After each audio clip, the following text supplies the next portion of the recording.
कुणाल 1 साल पहले जब वो 10th स्टैंडर्ड में था तो उसने 92% स्कोर किया था और वो अपनी मम्मी की बड़ी बात मानता था। वो देखिए कैसे अपनी मम्मी की पूजा कर रहा है, उनका पैर धो रहा है और बाकायदा अपनी मम्मी की हर बात मानता था।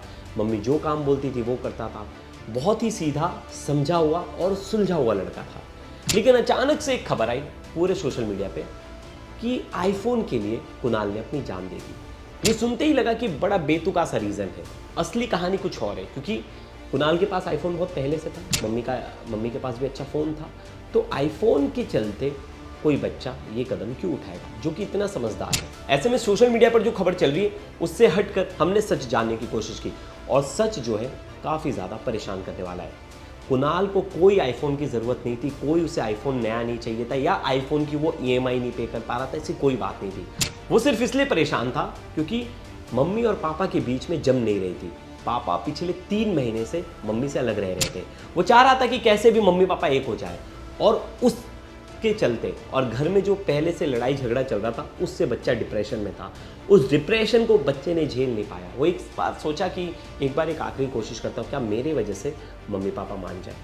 ये घटना जो थी अपने आप में बहुत चिंता का विषय था, क्योंकि हर पेरेंट्स ये सोच रहे थे कि बच्चे मोबाइल फ़ोन को लेकर इतने ज़्यादा एडिक्टिव कैसे हो गए अचानक से फ़ोन को लेकर। उल्टा बच्चे जो है और समझदार हो रहे हैं, उन्हें भी पता है कि किस चीज़ की कितनी अहमियत है आज के टाइम में।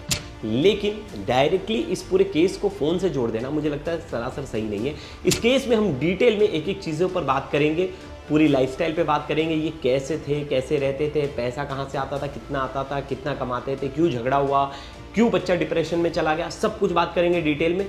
क्योंकि ये वीडियो हर पेरेंट्स के लिए ज़रूरी है। अगर वो अपने घर में कोई ऐसी चीज़ें कर रहे हैं, अगर पति पत्नी का भी कोई झगड़ा चल रहा है तो उसका असर अपने बच्चों पर तो नहीं हो रहा, ये जानना बहुत ज़रूरी है। और आपका बच्चा खुश है कि नहीं ये भी जानना बहुत ज़रूरी है। तो इस वीडियो को अंत तक देखिएगा, पूरी डिटेल है और एक तरह से पूरी कहानी पलट गई। जो पहले कहानी चल रही थी आईफोन वाली, वो कहानी पूरी तरह से निराधार है और पूरी तरह से आईफोन वाली कहानी फेक है। उस पर तो हमने डीसीपी से भी बात की, डीसीपी ने भी कहा कि ये कहानी जो है वो फेक है, फर्जी है, आईफोन वाली कोई बातचीत ही नहीं है। तो लास्ट तक आज वीडियो में बने रहिएगा, पूरा डिटेल बताऊंगा, डीसीपी की बाइट भी सुनाऊंगा। नमस्कार, मेरा नाम है प्रवेश पांडे और आप देख रहे हो क्राइम तक। महाराष्ट्र का संभाजीनगर। अब संभाजीनगर में एक परिवार रहता था, छोटा सा परिवार था और उस परिवार के जो मुखिया थे मुरलीधर चांदगुड़े, जिनकी उम्र 48 ईयर्स है और उनकी पत्नी है संगीता चांदगुड़े जिनकी उम्र 42 साल है और उनका एक बेटा है जिसका नाम है कुणाल चांदगुड़े जिसकी उम्र 18 साल है। अब पिता जो है वो ड्राइवर की जॉब कर रहे थे और वो बहुत टाइम तक बाहर रहते थे, फिर घर आते थे, क्योंकि वो बड़ी वाली ट्रॉली ट्रक चलाते थे तो उसे उन्हें घर में आना जाना बहुत टाइम लगता था। वो घर पर बहुत लेट लेट आते थे, कभी 3 दिन बाहर रहना, कभी 4 दिन, कभी हफ्ते भर बाहर रहना, क्योंकि ट्रक ड्राइवर्स की लाइफ आपको पता है कि काफ़ी ज़्यादा हेक्टिक है। ऐसे में इनकी शादी जो हुई थी संगीता, तब बताया जा रहा है कि लव अरेंज थी और इनका एक और बेटा भी था जो कि छोटा था कुणाल से और उसकी मौत हो गई थी एक बीमारी की वजह से। वैसे घर के हालात जो थे वो थोड़े ठीक नहीं चल रहे थे, क्योंकि बेटे की मौत के बाद से घर जो था थोड़ा डिप्रेशन में था। अब ऐसे में जो संगीता है वो हाउसवाइफ थी, तो वो सोच रही थी कि कुछ काम करते करते खुद को एंगेज रखना भी बहुत ज़रूरी है। तो उन्होंने खुद का एक यूट्यूब चैनल खोला। यूट्यूब चैनल में अपने बहुत सारी वीडियोस डालती थी और वो वीडियोस जो उनकी डेली एक्टिविटीज़ हैं, डेली व्लॉग्स हैं, वो डालती थी। ये देखिए कैसे वो घर में बर्तन धो रही है, कुछ खाने के लिए बना रही है, घर के बाहर पानी मान रही है, तो पूरी एक्टिविटी डालती है। वो डालती है अपने बेटे की भी फ़ोटो, अपने बेटे के बारे में भी बहुत ज़्यादा, क्योंकि वो कुणाल से बहुत ज़्यादा प्यार करती थी और कुणाल भी अपनी मम्मी से बहुत ज़्यादा प्यार करता है, क्योंकि माँ बेटी ही ज़्यादा टाइम स्पेंड करते थे, घर पर ज़्यादा टाइम रहते थे एक दूसरे की देखभाल करने के लिए। वहीं जो पिता थे वो थोड़ा घर पर आना जाना उनका जो है हफ्ते 1 2 4 दिन बाद ऐसा आना जाना रहता था। अब ऐसे में फैमिली के अंदर सब कुछ नॉर्मल था। वहीं पिछले 3 महीने से फैमिली में थोड़ी सी खटास आ गई थी। जो कुणाल के पिता थे मुरलीधर, वो उनकी वाइफ से जम नहीं रहा था संगीता से और वो 3 महीने से सेपरेट हो गए थे। जो पिता थे वो घर पर आना उन्होंने बंद कर दिया था, कम कर दिया था और इसी बीच दोनों के बीच में थोड़ी बहुत नोकझोंक चल रही थी और लड़ाइयाँ चल रही थी। ये सब कुछ जो है कुणाल देख रहा था। कुणाल अब इन सब चीज़ों को देख रहा था, समझ रहा था, क्योंकि बड़ा हो गया था। कुणाल ने थोड़े टाइम पहले यानी 1 साल पहले उसने 10th क्लास जो है पास किया था और उसमें उसे 92% आए थे। तो कुणाल जो था वो पढ़ने में भी स्मार्ट बच्चा था। तो स्मार्ट बच्चा, पढ़ने में अच्छा, मम्मी की बड़ी केयर करता था। अभी तस्वीरें देखिए कैसे अपनी मम्मी के पैर धो रहा है और पूजा कर रहा है अपनी मम्मी की। फिर अपनी मम्मी के साथ बैठ के दूसरी वीडियो देखिए, ये कैसे चाय पी रहा है और मम्मी को भी चाय पिला रहा है और वीडियो दिखा रहा है। तो वो मम्मी की बड़ी केयर करता था। एक मम्मी ने अपने जो व्लॉग में बताया था कि अब वो इतना बड़ा हो गया कि मम्मी को लेकर जाता है ड्रॉप करने, मम्मी को लेकर जाता है दुकान में, कहीं उन्हें कुछ सामान लेना है तो स्कूटी थी इनके घर में, स्कूटी लेकर जाते थे। और इन सब के साथ घर में एक और मेंबर था जिसका नाम था शेरू। शेरू एक स्ट्रीट डॉग था और इनको इन्होंने रेस्क्यू किया था। मतलब उस कुत्ते को इन्होंने उसको रेस्क्यू किया था जब छोटा था और तब से इन्होंने अपने घर पर लाकर उस कुत्ते को पाल लिया था। अब शेरू जो है इनके साथ ही रहता था तो घर का हिस्सा बन गया था। वो भी कई वीडियोस में देखा गया है कि संगीता उनका बहुत ख्याल रखती थी डॉगी का और वो बहुत मानता था सबको घर में। अब ऐसे में घर की स्थिति नॉर्मल थी, मिडिल क्लास फैमिली थी, कोई दिक्कत थी नहीं, मतलब बहुत ज़्यादा पैसे की एक्सपेक्टेशन नहीं थी। कुणाल भी समझदार बच्चा था, मम्मी के पास एक फ़ोन था, उसके पास भी एक फ़ोन था, दोनों ईएमआई पे था, ईएमआई भी प्रॉपर भर दी जा रही थी। कुणाल जो था वो बहुत अच्छे क्लासेस में पढ़ भी रहा था, 11वीं की उसकी पढ़ाई चल रही थी। ऐसी 21 तारीख की रोज़ कुणाल अपने घर से निकलता है और वो क्लासेस नहीं जाता है। तो क्लासेस से 9 बजे मैसेज आता है कि आपका बेटा आज क्लासेस नहीं आया है। अब ये जब मैसेज आता है तो मम्मी जो है संगीता फ़ोन करती हैं और उनके बेटे का फ़ोन नहीं लगता और कुणाल जो है अपने दोस्त को मैसेज करता है और मैसेज कर कर बताता है कि वो अब इस दुनिया में नहीं रहना चाहता और कई ऐसे मैसेज करता है जिससे पता चल रहा था कि वो अपनी जान देने की कोशिश करने वाला है। अब ऐसे में उसका जो दोस्त है वो अपने घर पर बताता है, वो उनकी मम्मी को बताते हैं। तब तक कुणाल खुद अपने पापा को फ़ोन कर देता है, मुरलीधर को, और अपनी मम्मी को भी, दोनों को फ़ोन कर कर बताता है कि मैं इस पहाड़ी पर आकर खड़ा हूँ चोटी पर और मुझे अब नहीं जीना। ये बात सुनते ही घर वालों के पैरों तले ज़मीन खिसक जाती है, क्योंकि देखिए ये बात किसी को पता नहीं है, लेकिन ये पुलिस भी मान कर चल रही है, क्योंकि जिस तेज़ी से पिता वहाँ पहुँचे, पिता को ये आभास हो गया था या पिता से उसने बता दिया था कि वो इस चोटी पे खड़ा और वो ये बड़ा कदम उठाने जा रहा है। अब वो वहाँ पहुँच गए, पिता भी पहुँच गए, मम्मी भी पहुँच गए। दोनों ने बहुत समझाने की कोशिश की, बात करने की कोशिश की। वो सोचिए 10 बजे से लेकर 1 बजे तक बच्चा वहाँ खड़ा था, आसपास अलग अलग जगहों पर जा रहा था, आ रहा था, अलग अलग अपनी पोजीशन चाहिए रहा था। इस बीच वहाँ दमकल की गाड़ियाँ, गांव के सरपंच, कई लोग आ गए नीचे हेल्प करने के लिए, बहुत सारे लोग रेस्क्यू करने आ गए, लेकिन बच्चा जो था बार बार अपनी जगह को चेंज कर रहा था। ऐसे में जो नेट था नीचे लगाना वो पॉसिबल नहीं था कि कितने कितने जगह लगाए, तो वो बहुत बड़ा एरिया था। मम्मी बहुत ज़्यादा बच्चे से विनती कर रही थी कि बेटा मान जाओ, और बेटा मान नहीं रहा था। और पापा ने फिर बड़ी मुश्किलात के बाद पापा ने सोचा कि मैं बच्चे को खींच लेता हूँ। ऐसे में वो बेटे को खींचने गए, तब तक बेटे ने जो है पिता की बात नहीं मानी और उसके बाद दोनों की मौत हो गई, क्योंकि पिता जो है बेटे को बचाने गया और पिता भी बेटे के साथ गिर गए। अब इसके बाद मम्मी ने पूरा चीज़ें देखी। मम्मी ने वो देखने के बाद मम्मी भी थोड़े देर बाद जो है उन्होंने भी अपनी जान दे दी। अब ये सब चीज़ें हुई, वो सब चीज़ें कैमरे पर रिकॉर्ड हुई और ये पूरी घटना के बाद एक खबर सामने आई कि बच्चे ने आईफोन की वजह से ये जो है पूरा कृत्य किया और पूरा परिवार जो है आईफोन की वजह से इस दुखद घड़ी में आ गया। लेकिन ये कहानी सच नहीं थी, क्योंकि ये बात कहाँ से उठी पता नहीं चला, लेकिन कुछ आस पड़ोस के लोगों ने और कुछ जो उनके पहचान वालों थे उन्होंने कह दिया कि आईफोन की वजह से इन दोनों के परिवार में जो माहौल ख़राब था इस वजह से। और वो बात कहाँ से आई और मीडिया में कहाँ आ गई और हर जगह वो खबर छप गई, जिसके बाद जो है हर कोई यही मानने लगा कि जो लड़का है वो आईफोन के लिए ऐसा कुछ करेगा। लेकिन कोई इतना समझदार बच्चा तो ये बिल्कुल भी नहीं करेगा आईफोन के लिए, जो अपने माँ बाप की इतनी बात मानता हो, जो अपनी मम्मी से इतना प्यार करता हो। तो जब पुलिस ने इस पूरे केस को स्टडी किया, पूरे केस को इन्वेस्टिगेट किया, तो पता चला पुलिस के पास जो इन्फॉर्मेशन आई उसमें ये इन्फॉर्मेशन आई कि पारिवारिक कलह चल रहा था। मतलब घर में की जो लड़ाई झगड़ा जो घर में चल रहा था, पति पत्नी के बीच में जो कलेश चल रहा था, बेटा उसका शिकार हो गया। एक तरह से बेटा डिप्रेशन में चला गया। वो डिप्रेशन में चला गया तो वो चाहता था कि कैसे भी पापा मम्मी एक हो जाएं, पापा मम्मी के बीच में सब सॉल्व हो जाए। बेटा अच्छा सोच रहा था और वो चाहता था कि मम्मी को भी दुख ना मिला। और मम्मी ने जो ये पूरी चीज़ें हुई है उससे एक दिन पहले मम्मी ने एक देखिए सोशल मीडिया पे वीडियो डाला, और इस वीडियो में क्या बता रही वो भी मैं आपको बताता हूँ। रिलेशनशिप को लेकर, प्यार मोहब्बत को लेकर उन्होंने बातें बोली, उसमें मराठी में ही पूरी वीडियो। तो उस जो उसका ट्रांसलेशन में वो बता रहा, वो बोल रही कि जो व्यक्ति प्यार को महत्व नहीं देता उसके लिए कुछ भी करना कोई मतलब नहीं, अपना भाग्य उसी को सौंपे जो आपके प्रेम का सम्मान करे।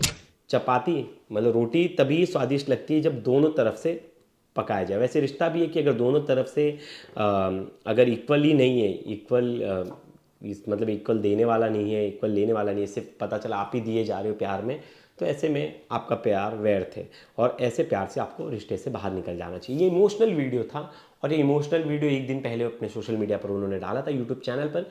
इसके बाद जो है सुबह ये पूरी घटना हो गई। अब इस पूरी घटना को जोड़कर देखें तो ये बात तो समझ में आता है कि संगीता भी जो है कुछ ऐसे फेज से गुजर रही थी जिसमें वो बार बार बताने की कोशिश कर रही थी अगर आपके प्यार को कोई महत्व नहीं दे रहा है तो बहुत ज़्यादा आपको उस प्यार के पीछे भागने की ज़रूरत नहीं, आप उससे निकल जाइए। और कहीं ना कहीं ये साफ दर्शाता है कि फैमिली में बहुत सारी चीज़ें ठीक नहीं थी। अब इस बीच अब फैमिली में एक और मेंबर था शेरू। शेरू ने देखा कि 3 दिन तक मालिक गायब है, तीनों लोग गायब हैं, कोई नहीं है घर पर, तो उसका रो रो कर बुरा हाल था। वो यहाँ वहाँ घर में भागता, जो आता उस पर भोंकता, वो बार बार ढूंढता दरवाजे पर, कोई भी अगर नॉक करता तो भाग कर जाता देखने कि संगीता तो नहीं आ गई, कुणाल तो नहीं आ गई, क्योंकि संगीता से बहुत ज़्यादा शेरू प्यार करता था। उसका रो कर बुरा हाल था, वो कुछ खा पी नहीं रहा था। पूरे सोशल मीडिया पर एक खबर चली और सबने ये खबर देखा, तो कहीं ना कहीं जो है शेरू के हेल्प के लिए कई लोग आए, एक एनजीओ भी सामने आया और शेरू को जो है रेस्क्यू कर लेकर जाया गया। अब सवाल था पुलिस की इन्वेस्टिगेशन और जांच में क्या कुछ आया, एक बार पहले वो सुनते हैं कि डीसीपी साहब ने क्या कुछ बताया इस पे, कि इस केस का लेना देना आईफोन से है या जो फैमिली डिस्प्यूट था उसकी वजह से। एक बार उन्हें सुने। 21 अगस्त को हमारे यहाँ छत्रपति संभाजीनगर शहर पुलिस में जो MIDC वाड़ूस पुलिस स्टेशन है वहाँ पे ये घटना हुई थी जिसमें अनफॉर्चुनेटली 3 लोगों का मृत्यु हुआ है। ये जो कोर्स ऑफ इंसिडेंट जो हुआ है उसमें ऐसा था कि वो जो बच्चा था कुणाल, वो वहाँ पे अराउंड दोपहर में 12 बजे आकर अपना जो एज ऑफ द क्लिफ है वहाँ पे खड़ा हुआ और में ऐसे उन्होंने हमें मतलब पुलिस को और गांव के लोगों को सूचना दी।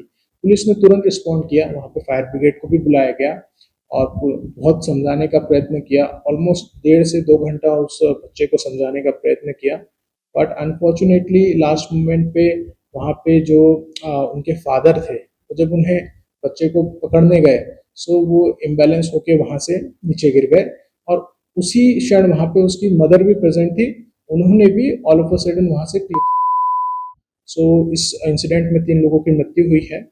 प्रिलिमिनरी इन्वेस्टिगेशन जो हमने की है उससे हमें पता चला है कि इसमें फैमिली में थोड़ा सा डिस्प्यूट था। उस डिस्प्यूट के कारण पिछले 2-3 महीनों से घर में थोड़ा सा स्ट्रेस का माहौल था और इसी स्ट्रेस के माहौल से वो उस बच्चे ने परेशान होके 21 अगस्त को ऐसा जो है उन्होंने प्रयत्न किया। फॉर टाइम बिंग हम इन्वेस्टिगेशन हमने जो इंक्वायरी कर रहे हैं उसमें और भी तहकीकात कर रहे हैं और प्रयत्न कर रहे हैं कि जो मेन रीज़न था जिसके कारण ये इंसिडेंट हुआ उसकी तह तक पहुँचे और उसका हम पता लगाएं। अब आपने सुना ये डीसीपी साहब थे और ये बता रहे हैं कि कैसे जो है फैमिली डिस्प्यूट के कारण जो है बच्चा डिप्रेशन में था और डिप्रेशन के कारण उसने ये कदम उठाया। अब दूसरी चीज़ थी कि अब शेरू बच्चा था, शेरू का देखभाल कौन करेगा, हर तरफ शेरू की खबर वायरल थी। जो लड़की के पिता हैं यानी बच्चे के नानू वो आ गए थे, लेकिन वो भी बहुत बूढ़े थे, वो उस डॉग का कैसे ख्याल रख पाते। ये खबर जब आसपास के लोगों में फैली और जब लोगों ने इसे वायरल किया तो एक एनजीओ थी वो सामने आकर उन्होंने बोला हम इसे रेस्क्यू कर अपने पास रखेंगे एनिमल शेल्टर होम, और आप वहाँ आकर देख सकते हो अपने डॉग को, आप उनकी कैसी केयर की जा रही है। तो वो भी वहाँ पहुँचे और उन्होंने डॉग को रेस्क्यू किया। एक बार उनकी बाइट सुनते हैं उन्होंने क्या कुछ कहा। बाबा का कांटेक्ट नंबर हमें मिला और बाबा के मदद से आज हमने शेरू को रेस्क्यू किया है और उसे हम अभी कॉर्पोरेशन के शेल्टर पे लेकर जाएंगे और बाबा भी जाके वहाँ विजिट कर सकते हैं। और बाबा से मैं कहूँगी कि जो हुआ वो बुरा हुआ, नहीं होना चाहिए था आपके फैमिली के साथ और जो भी बेजुबान है उसके साथ भी। आपका अपना बेटी और आपका दामाद और पोता साथ में जो हुआ वो बुरा है, अफसोस की बात है। और हमारा आपको सहयोग रहेगा, कभी भी कुछ भी रहा आप हमें फ़ोन कर सकते हैं, बता सकते हैं, हम आपको सपोर्ट करेंगे। वहीं दूसरी तरफ जो उनके पड़ोसी थे वो कह रहे थे कि बहुत ही अच्छे लोग थे, इनकी कोई शिकायतें नहीं थी, ये बहुत ही अच्छे से रहते थे, सबसे मिलजुल कर रहते थे, सबसे बढ़िया बातचीत करते थे, अच्छे लोग थे, कोई लड़ाई झगड़ा नहीं इनका, और ये परिवार बहुत ही सौम्य परिवार था। एक बार उन्हें भी सुनते पड़ोसी ने क्या कुछ कहा। व्यवहार बहुत अच्छा था, वो पूरी फैमिली का व्यवहार अच्छा था और मतलब अभी 4 महीने से रह रहे तो सोसाइटी में से भी हमको कभी कोई कंप्लेंट नहीं आई उनकी। अच्छा था। वो जो मतलब सर थे वो तो ट्रक ड्राइवर थे तो वो मोस्टली बाहर ही रहते थे, घर में बस वो माँ बेटा दोनों ही रहते थे। तो उनसे कभी कोई परेशानी किसी को ही नहीं हुई, ना पास पड़ोस वालों को ना हमें। घर में कोई पालतू कुत्ता भी कुछ शायद जी जी जी भौंकने और रोने की आवाज आ रही है। जी जी जी, अभी एक पालतू कुत्ता अंदर लॉक है, अभी सभी मतलब बाहर है तो वो अंदर लॉक हो गया है। तो अभी देखेंगे, वो थोड़ा प्रशासन से रिक्वेस्ट करके उसको बाहर निकालने की। अभी वैसे तो हमने उसको मतलब बिस्किट्स वगैरह डाला है, तो देखते हैं अभी रिक्वेस्ट करके। इस पूरी घटना के बाद एक चीज़ तो साफ हो गई है कि अक्सर जो पेरेंट्स के लड़ाई झगड़े होते हैं उसमें बच्चा बहुत बार पिस जाता है। वो ये नहीं समझ पाते कि वो जिस स्टेटस में है, वो जिस स्टेज पर है, उसका इफेक्ट बच्चे पर पड़ेगा। और कभी भी माँ बाप सेपरेट होते हैं या कोई भी ऐसी चीज़ होती है तो बच्चा सबसे मेन कड़ी होता है जो सब फेस करता है, क्योंकि उसे सब देखना है। वो तो दोनों से प्यार करता है, फिर उसके पापा अलग हो गए, मम्मी अलग हो गए, वो उस चीज़ से कहीं ज़्यादा डिप्रेस हो जाता है और वो पढ़ाई पर भी कंसंट्रेट नहीं कर पाता। तो बहुत इफेक्टिव होता है अगर एक घर में ऐसा कुछ कलह चल रहा है तो उसका बच्चों पर बहुत ज़्यादा असर पड़ता है। तो ऐसे में बहुत ज़्यादा ज़रूरत है कि आप काउंसलिंग कराइए, आप बच्चों पर भी ध्यान दीजिए, बच्चों पर मेंटल हेल्थ पर उनके असर ना पड़े, उनके जीवन पर कोई इसका असर देखने ना मिले। क्योंकि अगर आप ये सब चीज़ें अगर आप दोनों के बीच में चल रही है और उसका असर आपके बच्चे पे पड़ रहा है तो बहुत ही ख़राब नतीजा निकल सकता है। तो ऐसे में बच्चे को काउंसलिंग बहुत ज़रूरी है, उन्हें समझाना बहुत ज़रूरी है, जो फेज़ चल रहा है वो भी समझाना बहुत ज़रूरी है, और वो कैसे उभर पाए, उस फेज़ से कैसे निकल पाए, इस पे तो पेरेंट्स का ही पूरा रोल है। लेकिन ऐसा ये पहला मामला नहीं है, ऐसे कई मामले हैं जहाँ बच्चे जो है पेरेंट्स की लड़ाई झगड़े से परेशान हो गए और उन्होंने ऐसा कुछ कदम उठा लिया। लेकिन सवाल यही है कि बच्चों के मेंटल हेल्थ का ध्यान रखना बहुत ज़्यादा ज़रूरी है। बच्चे किस कंडीशन में हैं, और माँ बाप खुश रहेंगे, उनको अगर बच्चे परेशान देख रहे कि मेरे मम्मी पापा परेशान है तो उसे देखकर वो और ज़्यादा परेशानी में जाएंगे। तो ऐसे में आपको बच्चों के साथ तो ऐसा रहना पड़ेगा कि आपको उनकी परेशानियां, या तो आपको उन्हें बहुत प्रैक्टिकल बनाना पड़ेगा कि बेटा ये लाइफ का सच है, ये फेज़ से बहुत सारे लोग गुजरते हैं। लेकिन बहुत सारे जो बच्चे हैं, जो भी नाबालिग हैं, वो तो इस फेज़ को समझ ही नहीं पाएंगे। छोटे हैं जो वो इमोशनली उतने ज़्यादा कनेक्टेड होते हैं कि उन्हें लगता है कि हर कोई हमसे दूर जा रहा है। तो ऐसे में बहुत बार कहा जाता है कि ऐसी सिचुएशन आने ही ना दें। अगर आप जब तक संभाल सकते हो संभाल लो, क्योंकि जब वो 20, 21, 18 साल के ऊपर हो जाता है, 20 साल की उम्र में पहुंच जाता है, तब उसके लिए ये सिचुएशन डाइजेस्ट करना थोड़ी इजी होती है। या तो एकदम छोटेपन में, जब वो बच्चे एकदम छोटे हैं। लेकिन ये जो बीच वाली एज है, जो 14 साल से 18 साल की एज, बहुत आप कह सकते हो कि बहुत ही बच्चे एक्टिव होते हैं, इमोशनली बहुत ही स्टेबल होते हैं, बहुत सोचने लगते हैं, बहुत ध्यान लगाने लगते हैं। और आज के बच्चे तो है भी स्मार्ट, वो हर चीज़ समझते हैं, आप उनसे कोई झूठ नहीं बोल सकते। तो कुणाल भी बहुत स्मार्ट और अच्छा बच्चा था। और मुझे लगता है कि आपस में जो रिलेटिव्स जो है, मुझे लगता है सिर्फ शादी में खाना खाने आ जाते हैं और बर्थडे पार्टी में सब में आ जाते हैं। तो मुझे लगता है ऐसे रिलेटिव्स की भी ज़रूरत नहीं।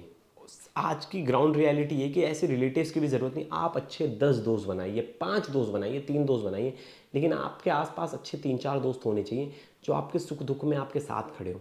वो आपके साथ एंगेज रहे, वो आपकी दुख दुविधा को समझे, वो आपके घर में जो परिस्थितियाँ उसे समझे और आपकी मदद करें।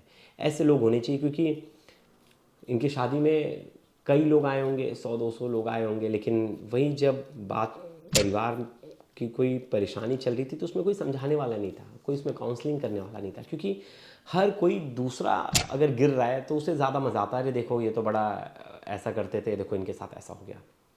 तो किसी के अंदर संवेदनाएं तो बची नहीं। और मुझे नहीं लगता बहुत सारे लोग जो है इनसे जुड़े हुए थे, किसी ने कांटेक्ट करने की कोशिश भी की होगी कि क्या चल रहा है इनके फैमिली में, कोई कोई ऐसे हालात तो नहीं। क्योंकि बहुत बार जो भी लोग हैं वो सोशल मीडिया के ज़रिए अपनी चीज़ों को एक्सप्रेस करते हैं, सैड स्टेटस लगा देते हैं। इसका मतलब ये नहीं बस दिखावा कर रहे हैं। पूछ भी लो, अगर किसी दोस्त ने सैड स्टेटस लगाया तो पूछ लो उनसे मैसेज करके कि क्या हो गया, सब ठीक है। स्कूल में भी अगर जो बच्चे कॉलेज में जा रहे हैं और वो ये वीडियो देख रहे हैं तो उन्हें भी बहुत ध्यान देना है कि अगर उनके आसपास उनका कोई दोस्त है और कोई इस फेज़ में है तो आप उनसे बात करिए, आप उन्हें सपोर्ट दीजिए, समझाइए। आप उनके पेरेंट्स से बात कीजिए कि घर और स्कूल में, कॉलेज में जो है बहुत ये निराश रहता है, बहुत शांत रहता है, बहुत डिप्रेस रहता है। तो फैमिली को कन्वे कीजिए। फैमिली को कई बार नहीं समझता, उन्हें लगता है तो नॉर्मल है, उनका बेटा रहता ही ऐसा है। तो इन सब चीज़ों से निकलने के लिए ये बहुत ज़्यादा ज़रूरी है। और आज के टाइम पे मेंटल हेल्थ इतनी बड़ी चीज़ है जिस पर कोई ध्यान नहीं देता, लेकिन सबको ध्यान देना चाहिए। और अपने आसपास अगर आपका कोई दोस्त है तो उससे ज़रूर पूछिए तू ठीक है। बस इतना पूछने से भी बहुत चेंजेस आ सकता है, और आप ये पूछ कर देखिए। और दोस्तों ढेर सारे कमेंट्स कीजिएगा, बताइएगा क्या आपके लाइफ में ऐसा कुछ चल रहा है? अगर कोई आपके साथ बात करने के लिए नहीं है तो आप इस सिचुएशन से कैसे बाहर निकले? क्योंकि बहुत सारे लोग जो वीडियो देख रहे होंगे वो कमेंट्स भी पढ़ेंगे, तो अच्छे कमेंट्स लीजिएगा। मैं अगली वीडियो में कमेंट्स लूँगा और ये बताने की कोशिश करूँगा कि कैसे इससे बाहर निकला। और मैं खुद डिप्रेशन में रह चुका हूँ, मुझे पैनिक अटैक भी आता है, लेकिन मैंने फिर अपने आप को एंगेज रखा। मैं खुद जाता था जिम, फिर अपने पूरे टाइम को मैंने शेड्यूल किया, अच्छे से सब चीज़ें लिखी कि क्या क्या मुझे करना चाहिए। तो लाइफ में सबके ये ऐसे फेजेस आएंगे, लेकिन उससे बाहर निकलना आपके लिए सबसे ज़रूरी है। और अगर पेरेंट्स के बीच में कोई लड़ाई चल रही है तो उसका असर बच्चों पर नहीं पड़ना चाहिए। अगर ऐसा असर पड़ेगा तो हमने देखा कुणाल ने अपने साथ क्या किया। तो दोस्तों, इस वीडियो पर आपकी क्या राय ज़रूर कमेंट कीजिएगा। तब तक के लिए धन्यवाद।